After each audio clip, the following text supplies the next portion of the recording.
Hey, welcome to another weekly Astrology Reflection. Yesterday, we have the full moon in Libra, which is actually an eclipse.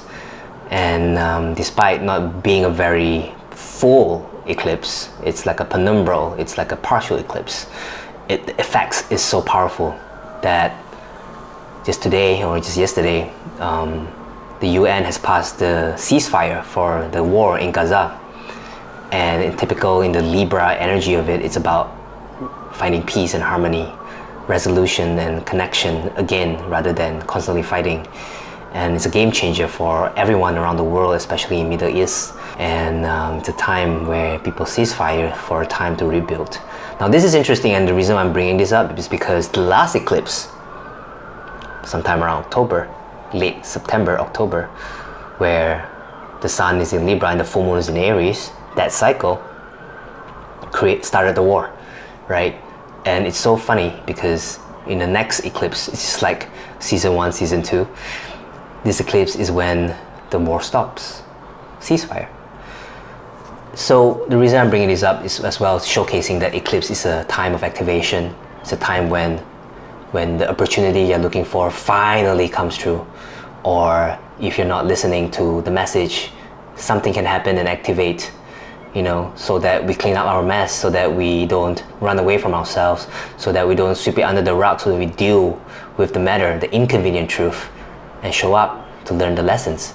That's what happened last eclipse, right? And now this eclipse is like, hey, can we make peace? Can we reconnect to our common humanity and find a better way to deal with our conflicts rather than fighting each other, killing each other? Now, anything that happens in the world is like a reflection of what happens on our personal life. As above, so below, as within, so without. As the macrocosm of the universe works, and so within, in our little micro universe that we live in. Everything in this world affects one another. We are all interconnected, right? The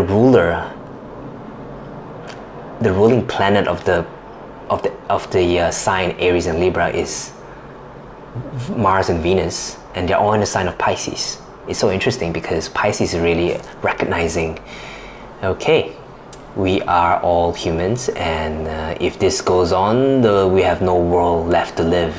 So we need to help one another, and it's all about seeing the common humanity within one another. And despite our differences, we are all one, right? So it's a remembrance of that, and it's so nice that most of the planets are in Pisces right now. It's really coming into a place of forgiveness, reconciliation, and of course allowing the universe, the divine grace, the spirit of life to take care of us. We don't have to work so hard all the time. We don't have to control everything all the time. And that's the message behind all of this. And of course, the relationships in our life is going to be affected, and this is going to show up in our relationship, personal, interpersonal, intimate, professional, all relationships, and forcing us to review and reflect on our values to see, hey, is this what I want to keep going? Or is it time to have a peaceful breakup?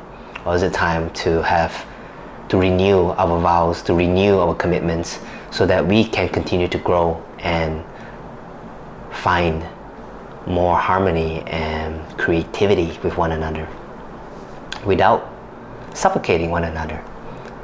So this is the message for the time, and I wish all of you a safe, integrated, calm passageway through this eclipse time, and it's gonna pervade through the month of April and the beginning of May. So I invite all of us to deeply stay tuned, to reconnect to your inner voice, your inner intuition, and if there's any conflict, inconvenient truths, or difficult conversation, let's all do it with grace. And if you want to know how this eclipse affects you personally, reach out to me, because I give readings astrologically, and I can show you how to best navigate during this time, and how to move towards the next best step of you, how to let go all of your self-sabotaging habits and limiting behaviors, so that you can live the best life and you become the best version of who you are. Alright, reach out to me. Infinite love and gratitude.